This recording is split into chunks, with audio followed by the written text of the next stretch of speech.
Hello, everyone. This is Marita, one who catches lightning, with the Path of Ish podcast, Walking with Our Shadow, where we share ancient indigenous teachings of remembrance, all so we can walk and learn how to walk a path of radical self-love. Welcome, everyone, as we take this opportunity to come back to circleness. So just allow yourself to arrive here as we open up the circle and welcome Clarinda Tivoli to have a conversation, to share, and to talk story. Welcome, Clarinda. Thank you. Thank you for having me. Beautiful. So the one scripted question that we asked is, what is your creation story? Okay. So, I am a lover of story, and there are many creation stories, right? So, in the work that I do, I help people with their stories, right? It's with something I call story keeping, right? So, it's not just about the storytelling, but when we work with people in their marketing, in their messaging, in their branding, in the narratives that they need to piece together to communicate who they are and their relationship with their work and with the world and all of that.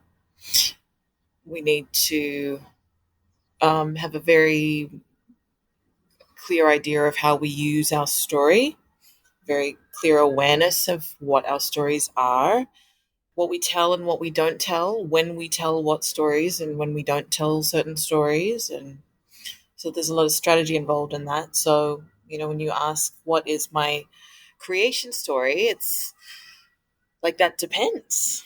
Like what are we talking about? And because there are many different creations. So what are the different stories and routes to those different creations? Um, for me, though, I think that there is a starting point that I feel like all paths lead to, perhaps. And maybe we can go from there. I mean, there's just so many different things that I can I think there's one that is like quite literally a creation story of mine, speaking of my conception and my birth. And I feel like that speaks a lot to the work that I do and really just everything that I'm about. So I really do feel like all paths lead to that one. So I'll start there. So I am Fijian and Samoan, right? My dad is Fijian and Samoan. My mom is Samoan. And I was conceived in Fiji. I was not born there, though. I was born in Aotearoa in New Zealand. And that was because I was conceived during the coup d'etat, the 1987 coup, the first government overthrow in Fiji. And so things were really violent, and there were riots and buildings on fire, and so it was a military overthrow. Yeah, lots of looting and just violence in the streets and whatnot. And so my parents fled to Aotearoa on the day that I was born. Sorry, not on the day I was born. On the day that I was due, and arrived in Aotearoa, and I was born 2 weeks later. So I gave mum a little bit of time to settle in. But uh, so how that happened was my mum eventually got an ancestry visa, and that's because her father was a New Zealand citizen, and so they were able to use that to get to Aotearoa, New Zealand. Yeah, Mm-hmm. but when she went to attempt her application for her ancestry visa, she realized her father's name was not on her birth certificate. So there was no name. There was no name on the birth certificate in the father section. So she knew who her father was, and everybody knew who her father was. But he also died when she was 5. So that's something where that can be put on if the person is alive, right? And they can sign to that. They can make that amendment, but he wasn't. So she's pregnant with me, goes down to the births, deaths, and marriages office to rectify this, to figure out how she's going to put her father's name on that certificate so she could get her ancestry visa. And they said, there's literally nothing you can do. They said the only thing that would help you here is if he was, they literally said, if he was to rise from the grave and sign this, that's the only way that we would be able to put him on that certificate. And she went, okay. So they need the way that her brain worked was, okay, there's always a way. And this is the way that her brain has always worked. There's always a way. So they need him alive. They need his voice. Okay, I can provide his voice. So she went and collected all of the letters, all of the birthday cards that he wrote to her when she was little. And she had a whole box full of them. And she brought them back and said, this is my father telling me that I am his daughter. That's his voice. And they were looking through it. And I mean, she had a whole box full of them. However, her legal name was Florence, and her father referred to her as Billy. It's a nickname. So all of the cards and all of the letters referred to her as Billy Boy. She's a little tomboy. So they were looking at her like, we can't use this. Or this doesn't help. And so she's, very pregnant with me, very hormonal and emotional in the foyer there, and starts making a scene. And I know this. My mum's told me this, but I've also seen my mother do this a lot, so I can imagine this. Then she's making this big scene, and somebody walks into this foyer and asks the tellers, like, what's going on? What's happening here? And my mum explains the whole story. She's in tears, and it's hysterical. She said, this is my father. My father's Clarence Adams. I'm Florence Julian. But he referred to me as Billy as a child, and da da da. And he said, yeah, I know who you are. You're Florence. You're little Billy. I was your father's right-hand man when he was the mayor of Latoka, of this town on the west side of Viti Levu in Fiji. He said, come to my office. And so she goes upstairs with him into his office, and turns out he is the chief magistrate. And she didn't know who he was, but he knew her. I was like, yeah, I remember you when you were little, and because my mom used to go with him everywhere. He was like, she was because his mom, my mum's mum and him went together, but she was always like the date to all of the banquets and all of the political this and that. So it was always him and his little 3, 4, 5-year-old that he would go around with. So she was known, and yeah, so they chatted for a little while, and she was just kind of like jaw dropped hearing all of these stories about her father that she didn't know. And he said, okay, he called downstairs, and he said, yeah, put Clarence Adams on her birth certificate. So she goes downstairs and collects her birth certificate and goes and gets her ancestry visa with that. And that's how they get to Aotearoa, to New Zealand. I love this story for so many reasons. It tells me so much about my mother and confirms so much for me about my mother of what I've known in my life. It also just makes a lot of sense. Like every time I think about that story, it makes more and more sense why I do the work that I do. I think for it makes my politics make sense. The reason why story work and the reason why story work is so important for me, that I always talk about, like, it doesn't, like, our qualifications don't matter, our degrees don't matter, but our stories do. I feel like that's an example of that, where story and relationship trumps paperwork. You know, I don't know. There's a lot in that story. So I feel like that's an origin. That's a part. That's certainly a big part of my creation, I think. I love this story. And something that comes to mind while you were telling it was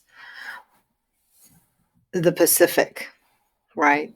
The Pacific as Mm, a continent, as an archetype, as a way of being, and mm, how are stories of people who live on islands and who are in relationship to the Pacific so different from people who have stories where most of their stories were on quote unquote mainland continents, landlocked. What's the difference between a story that is built as on the waves of the Pacific versus a landlocked story? mm. Yeah, there's a lot to that. So, I've like my experiences like that of many Pasifika oceanic, diasporic people, right?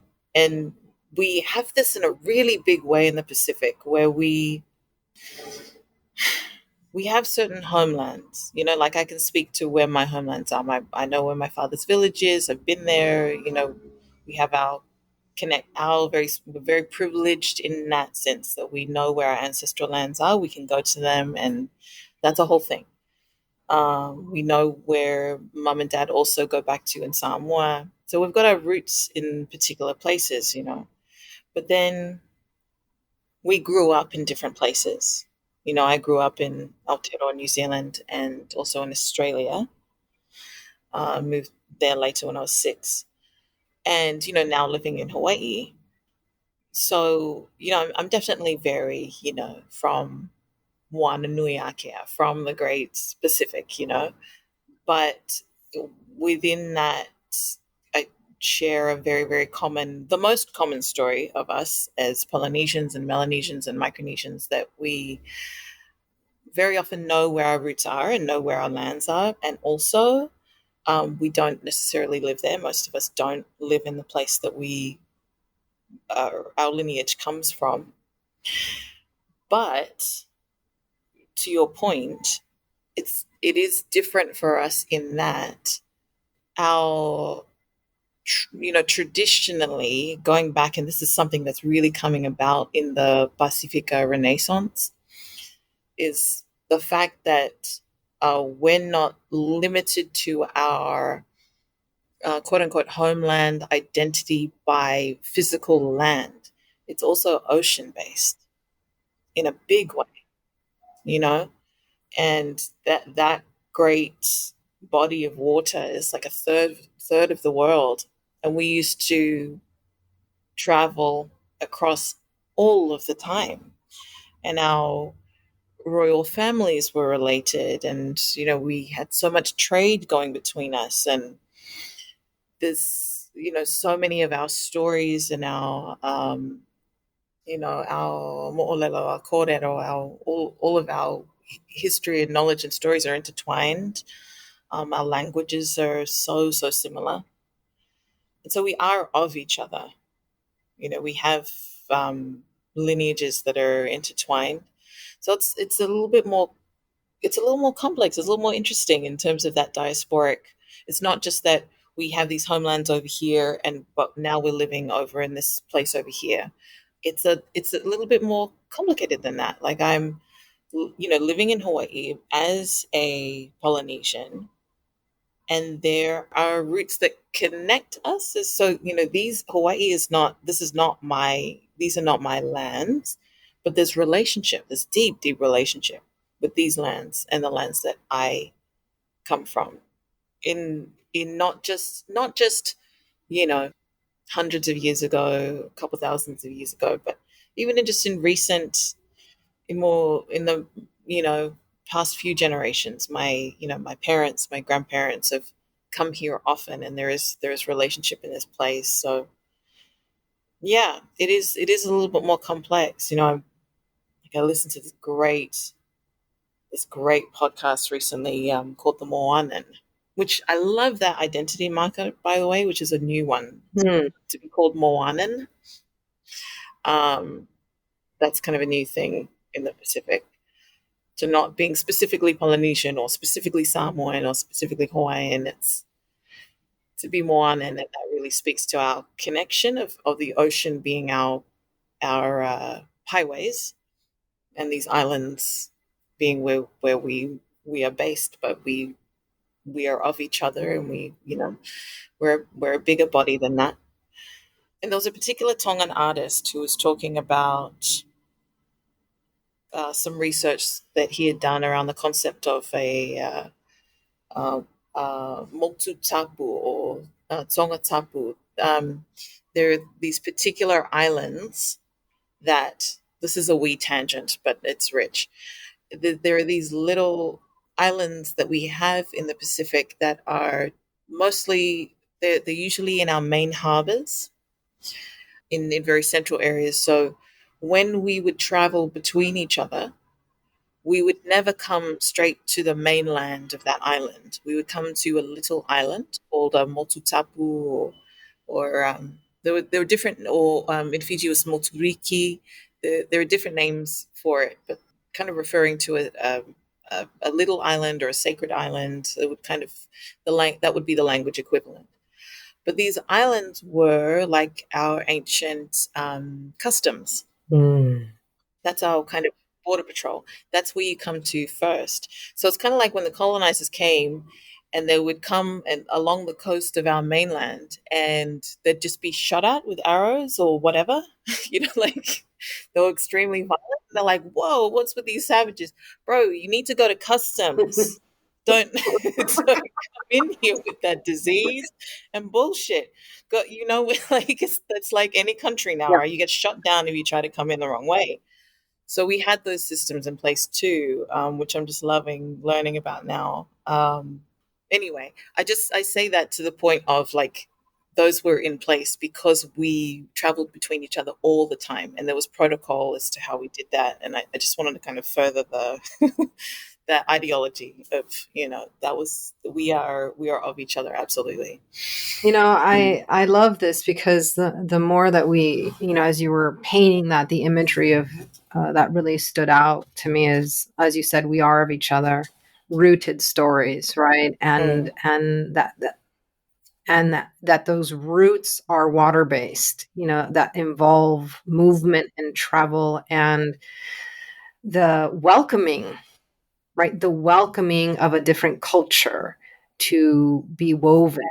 And as someone who's spent a lot of time, more, I guess you could say, landlocked, I was always surrounded by water. But what I find curious is when I hear stories of, let's say, Turtle Island, many of those stories of people, right? And the colonizer stories they're not rooted.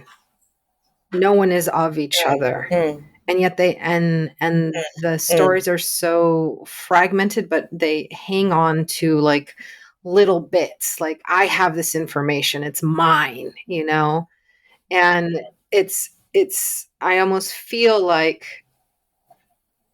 the for people to kind of understand what it's like to live in a rooted story, um and they have to shift that contrast, because so many people think of the mainland as like the place, this is where things happen, this is the important place, and the islands are just places that they go to play. And so my question is, how can the flow, that being someone from the Pacific, how can that help people?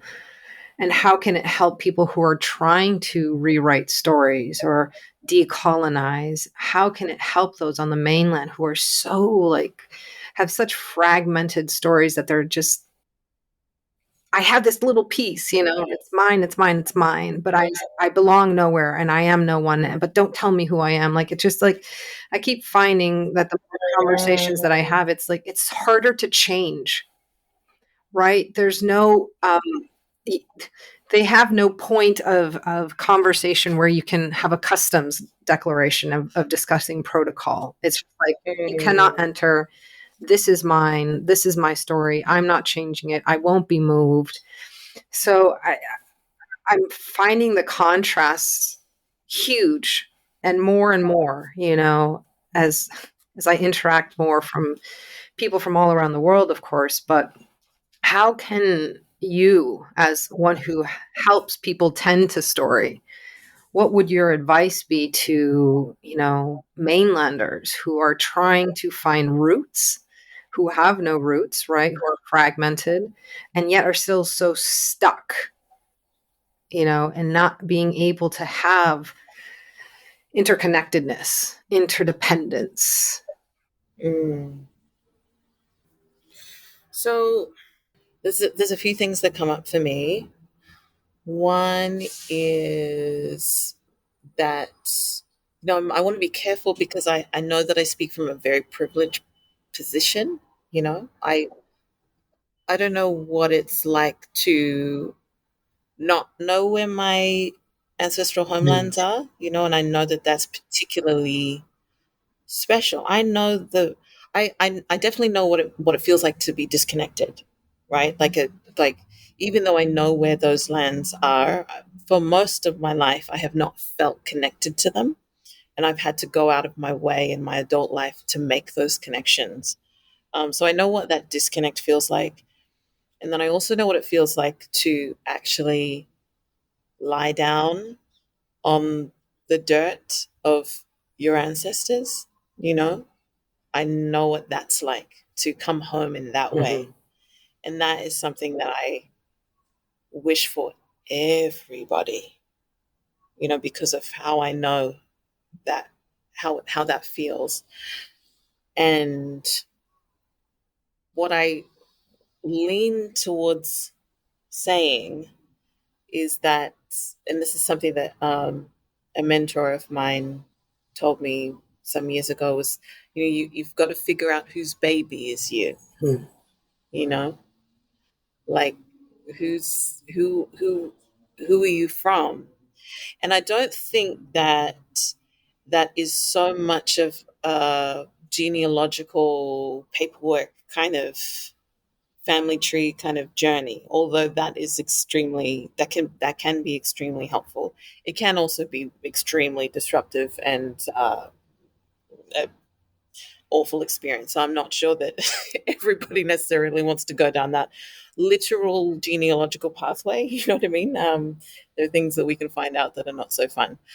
But what I'm more speaking to, and I speak to that from some experience. That's why I say that. But I I'm speaking mostly to, and this is something that I do know. So in that feeling of disconnection, so there's something that I began to do some years ago, which is, and this was from a place of just wanting like stress relief and wanting to be able to surrender, give up anxiety and things like that. And the advice given to me most often was to float. So I would go to the ocean and go to like little protected kind of bay areas where it wasn't wavy, and I would float. And doing that here in Hawaii opened up something for me that I wasn't expecting. I was just kind of floating for that benefit of stress relief or whatever. And what I then found was, and this is what we were talking about just the other day. we were talking about relationship, and not just being in relationship with something where you you get to know it, but realizing that it knows you. Mm-hmm. That's what I realized when I was floating.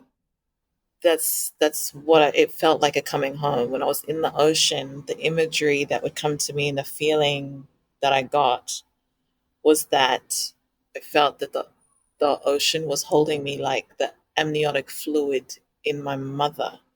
That's what it felt like, I was being held, and that this was like whose baby am I? That this ocean. Mm. I'm of this ocean. And it's that more than my actual genealogy, my actual understanding of where, what village I come from, and my Matangali, my tribe, my Toka Toka, my family clan, and all of that kind of information, which I also absolutely love knowing. That's also very intellectual. To actually know and feel when I'm in the ocean that I am its baby, that is a rooted, connected feeling. To know that it knows me, that gives me more a sense of place than anything else. And that is, yeah, like I said, that's not kind of connected to the logic of it, of genealogically where I'm from necessarily. And I also, I continued that. It was interesting because I was in this regular floating practice. I would do it a few times a week, and of course, a few weeks later, I get this random. And I won't get into the full story of how this actually happened, but it's basically, the summary is, the ancestors then were like, okay, now we're going to take you out into the ocean. I got an invitation to sail, and I began sailing. And then that became a whole thing. That's a huge, huge part of my life now. I'm a sailor. I'm a racer. Mm. Like, I know it's not just the oceans, but the winds. They know me. And I know that. And I knew that when I started sailing. I was like, wow, thank you. Like, it was like, welcome back, you know? Um, and to feel held, I remember my first experience of sailing and feeling the I could feel like that water again with that imagery of the amniotic fluid, but I also felt like the wind was my mother's breath. And I was just so held between, my little boat, and held between, my mother's womb and the sense of her breath. And I was able to fly on that. Yeah. That's so beautiful. As you're speaking about that, the thoughts that come to mind is like, how can we, tell story in a way where we're not, to be known by the story. As we were talking Mm, about deep relationships, so many times we, introduce yourself or tell people who you are, and it depends on the circumstance, but you're kind of telling it really not to be known, and the things that are alive in the story, you don't tell how they know you. You just did, the ocean remembered me, the winds remembered who I am, but I feel that so many stories aren't told in those ways. That's indigenous storytelling. And we're changing now to this world, and I'm seeing it more and more where it's not even about storytelling, it's about the collection of information. And, with all these I don't even want to go into chat GBT and the amount of water it uses that no one's talking about. But what is the difference between content creation and storytelling? mm-hmm, mm-hmm. Oh, yeah. Well, that's a whole thing. Yeah, content creation versus story, and I would say story keeping, Story right? keeping. So, past just the storytelling, the past just the telling of the story, but to the stewarding of story, Hmm. right? And the whole responsibility and role that is. Yeah, yeah. I don't know. Should we get into that? That's pretty deep. That's a big one. We do have about 30 minutes. I'm like, we got 3 days. We have 30 Okay. Well, I think we can start playing with the idea, and it's for me when we're talking about why don't we start and have you define what for you is the difference between storytelling and story keeping, because you have a very beautiful definition, and I think it relates to indigenous way of being a steward of things. Mm, mm. Okay. Okay, cool. So storytelling, I think, particularly from I mean, really just any kind of perspective, but also from a marketing perspective, right? So with my history as a marketing consultant, people would kind of come to me with the idea of like, well, I've got this pitch that I want to do. I know that story is very important. I want to tell my story in a way that is strategic so that it can sell something, right? And so, from that perspective, yeah, we're creating content for a certain strategic sales purpose, and we can do that. We can do that. Cool. This, I don't. I also don't have a problem with that, right? It's just where it's what we're talking about though with story keeping is something different. So, story keeping involves an aspect of storytelling, the act of telling a story. But story keeping relates to the entire role and responsibility of stewarding story. So, um, we're talking about in some ways they can be stories that come through our lineage, that come through culturally, that we uh, that we tell, and it's very this is very nonlinear, right? It's not like we there's this real like kind of Western view of story in a way that there's like a beginning, a middle, and an end, right? And then there's like there are certain arcs, or there's a like there's the hero's journey structure or the heroine's journey structure. Like there's different structures for it, and our stories aren't necessarily within those frameworks. Sometimes they are, sometimes they fall into them, but they're more expansive than that.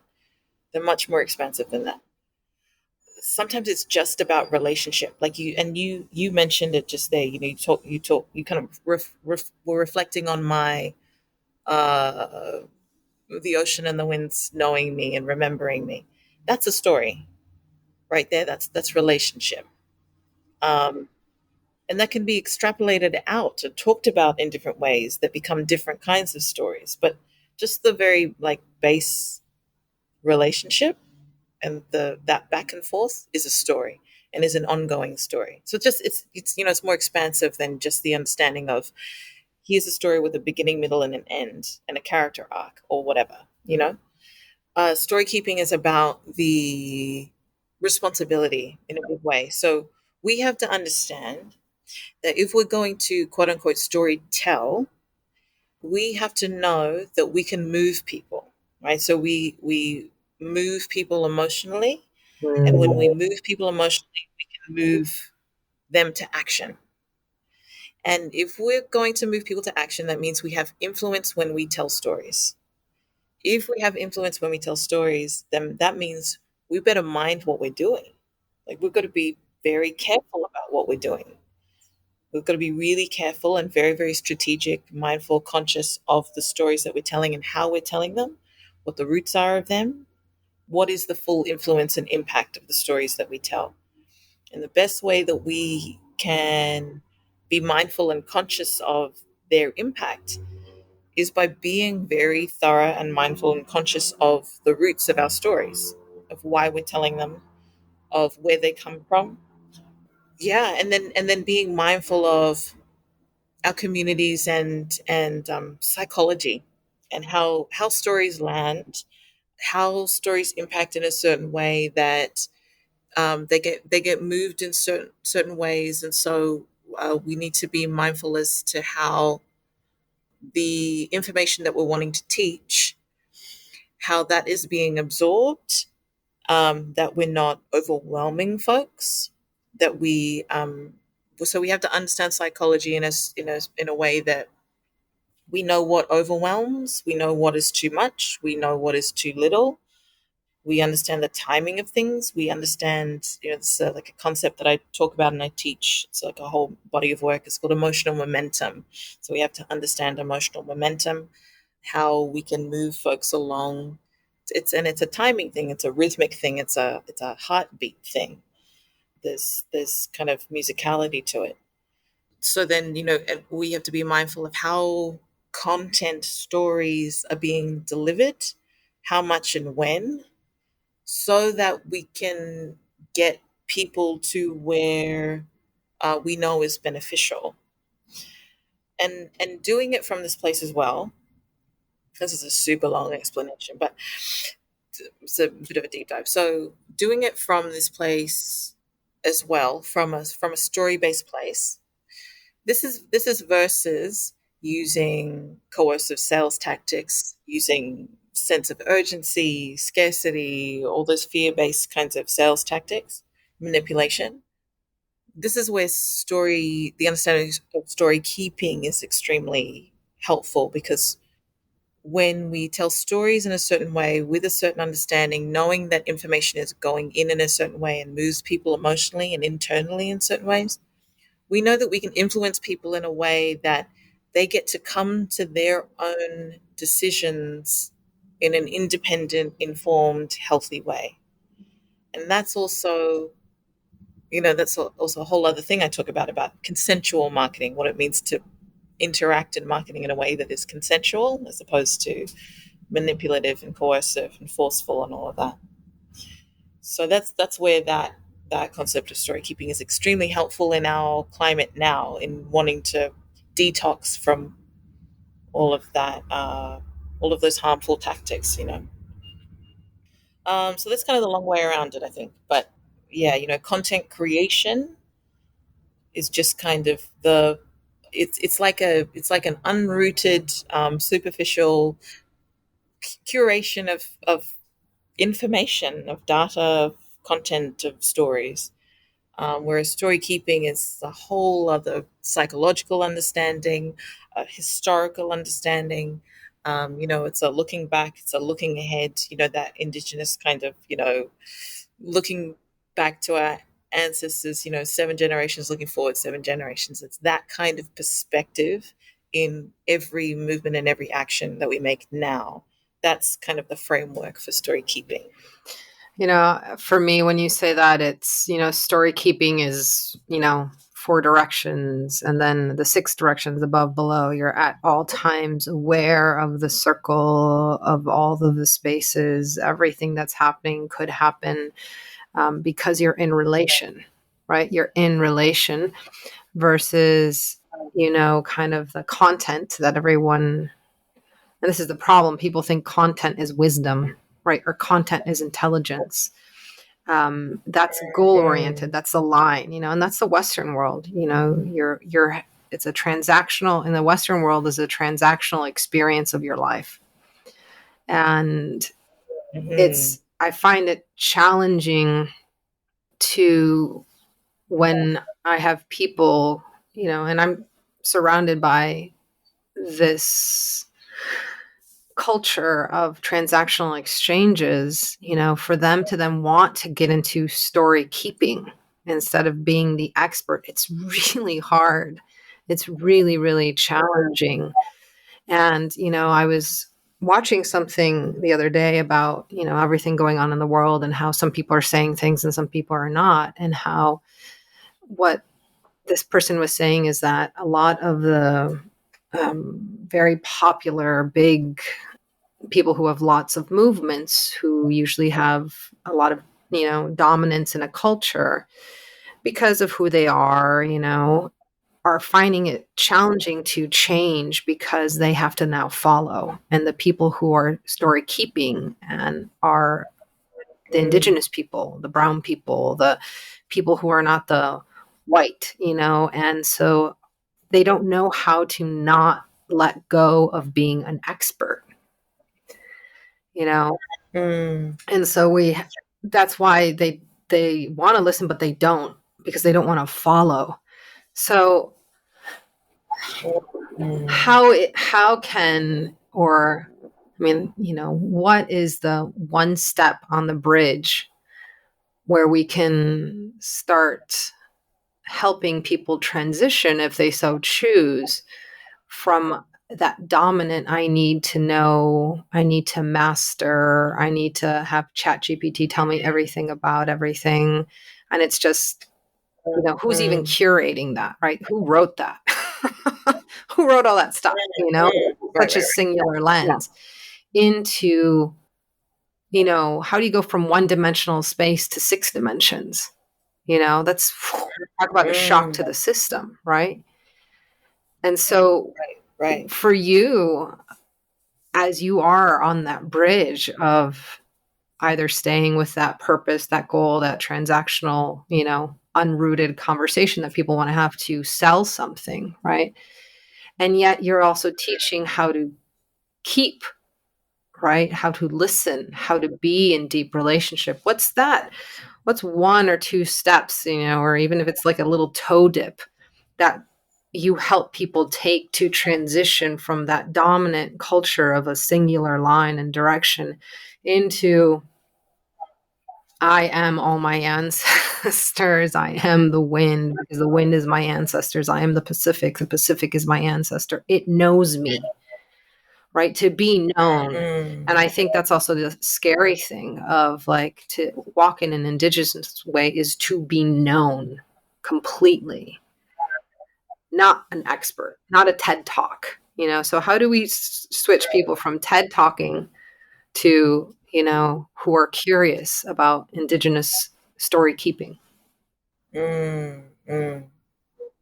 Oh, okay. Well, I mean, I think kind of in the way that you've explained that question, I feel like there's the answer in that of, what we've talked about of figuring out those ways of how like me going to float, right? And that was my kind of journey to figuring out really intimately, very intimately, not just logically anymore. Like I've always known, I've always been told where I'm from.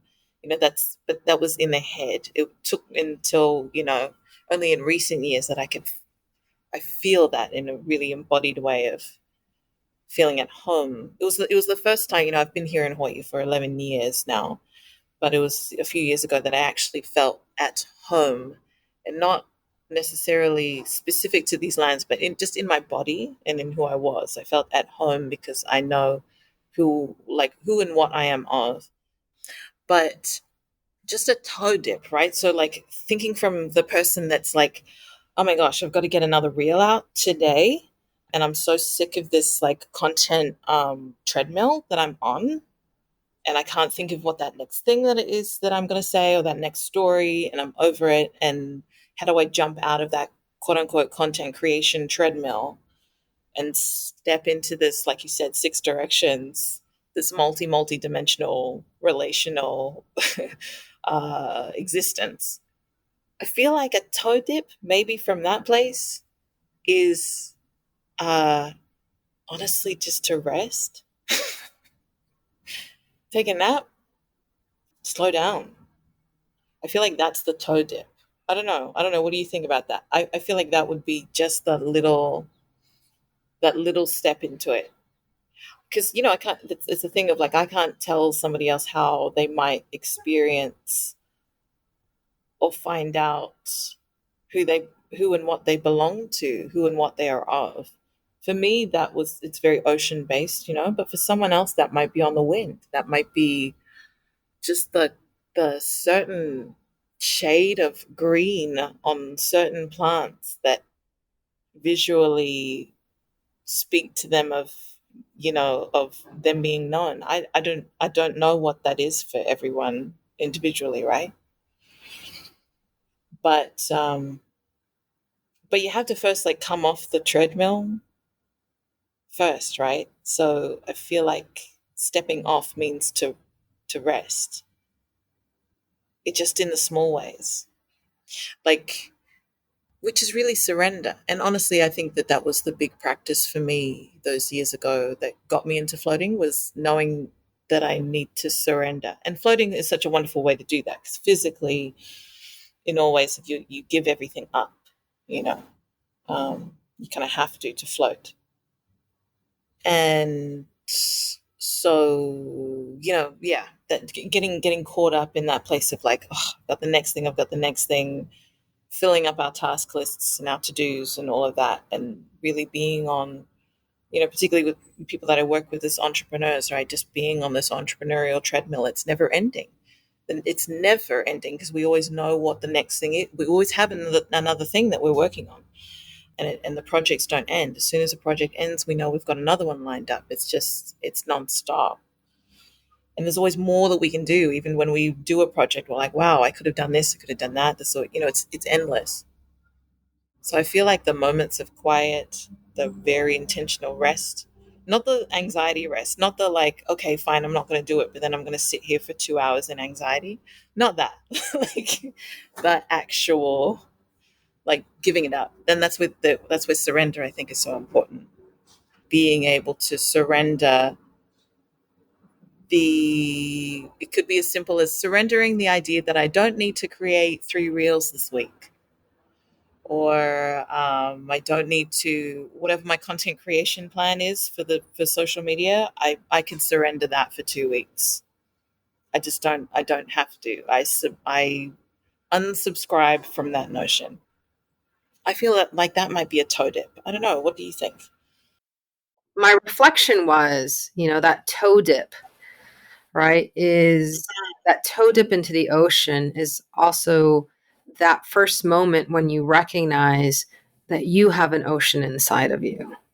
And that's what you're connecting, that your surrender is not a loss of sovereignty, but allowing yourself to be part of a larger story and to be kept in that story. And I don't think many people talk about how we are being kept in a story, because so much of the West tells you you write your own story. How many, I know here being a farmer that the trees and the wind and my chickens and like they're all writing my story with me. We're all in the story. No one needs to be the main character. So what are ways that we can switch from being the quote unquote main character of everything and just being a character, and knowing that that's okay? We'll still be loved. We'll still be okay if we're not the main character anymore. And that, I feel, is a switch from the West into indigenous. Yeah, that has me think of like, um, yeah. So we absolutely are we're an ongoing story, and that's because we're this small part of this greater story, and so we get to steward it, along its way. But that has me think of like, yeah, like the opposite of that mentality is that, um, it's that colonizer origin story, which is one of trauma, right? It's that, like, oh, I divorced myself from my previous culture, from wherever I was from. I don't want to pay taxes to them, or what the there were genocides and raping and pillaging and whatever in where I'm from. So I'm done with that, and I divorced myself of that. I cut myself off from that story, and I'm going to start my own story over here. And when you do that, then you also, when you're avoiding your own story, you also then violently avoid everybody else's, right? And destroy them to create your own narratives, which is just a epic, that, it's that macrocosm, that global story of trauma, right?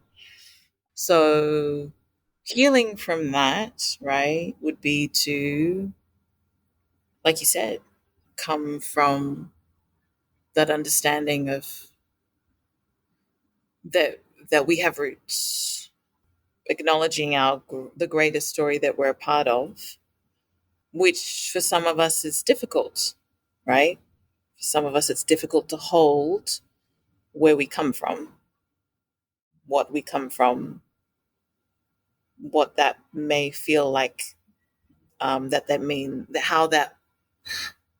how we feel that might reflect on us, and being able to go deeper and deeper into the story and to be able to see things with more nuance and find the middle, kind of like when you float, to be able to find that middle tension where everything can be held, where it can all be held. And that's seeing the story from a much bigger picture, because we can't hold it just us, and we're not supposed to. So yeah, I don't know, that's interesting. That's kind of that. Mm. The colonizer creation story versus a healed indigenous one, maybe, if we're to look at it in a binary way like that. Mm. Yeah. And Mm. so if people want to dip more than a toe and have you help them get to float, how can they join your containers? What are the offerings where people can meet you, be met, and be kept in story? Mm. So I run courses every month. So there's a membership. It's called Ever Uvi, and Uvi is to give it a little bit of the creation story there. So Uvi is the Fijian word for yam, and the yam is considered a noble crop in Fiji. It's the crop that the entire traditional Fijian calendar is based around. So our year starts in Feb, where um, that's the time of harvest for the uvi, and it's the time that it's presented to, or the uvi is presented to the chief, and it's kind of like it's a little bit of that reflection of, the uvi is doing well, then everything is doing well, because it's just so connected to everything else. And so all of the names of the months throughout the year, and all kind of revolve around the seasons of the uvi and environmental changes, seasonal changes in accordance with the uvi. That's just a kind of a symbol of what the membership is about. So it's decolonizing education, business education, that embodies this idea, acknowledging that we need to. It's an all the time thing. This is not something that we kind of like switch on sometimes. We can't. This we don't switch between worlds. We once you dive in, if you are serious about decolonization and liberation work, then it's an all the time commitment. It's a 24/7, 365 kind of thing. And so that's why I like the that ever uvi concept of like always staying true to that, all year round, uh, as a practice, because we do need to. It's kind of similar to like mindfulness meditation practice. We're going to come in and out because of the world that we live in, right? Naturally, and that's an of course thing. And it's a practice of we practice coming back. We always come back. So that's what the membership is about. We run courses every month, on various topics that are kind of seasonal, relevant to what's going on in our collective, and also very land based as well, very place based, seasonal based, very kind of nature inspired in that way. And yeah, we learn about deepening into our own stories and getting strategic with our stories, and how to talk about how to give people entry points, in our marketing and our outreach, how we give people little toe dips and then allow them to deepen into our work further, right? Mhm. So yeah, so there's a ton of work there, and we get into all of the stuff, all the business related stuff, the pricing and the business models and all of that kind of strategy. So how you can reach me? I'm on the grams at Clarinda Tusitala. So that's my name, Clarinda, and Tusitala, Tusitala. Tusitala is the Samoan word for teller of tales or storyteller. Yeah, or you can also you can read more about Eva Uvi specifically in the work that we do. There's, different kinds of memberships you can become a part of, get involved in. And you can see more information about that at thematriarchalbusiness.com/Eva Uvi, EVER, and Uvi, UVI. Beautiful. Well, I'm super excited that you took some time to tend to story today. And I hope that we continue to have more conversations and talk story between the two of us. I hope for that too. Thank you so much. I appreciate you. Thank you so much. I hope you have a beautiful day. And to everyone listening, I hope that you take a toe dip today and start to tend to your story. Shade. Once again, it is with deepest gratitude that I bow to you for joining me on this podcast, this episode, this circle, this plática, this meditation, this remembering. I hope that you have stayed curious. I hope to see you in the circle again next week. So make sure that you like or follow. Until then, may you be blessed with abundance of peace and radical self-love.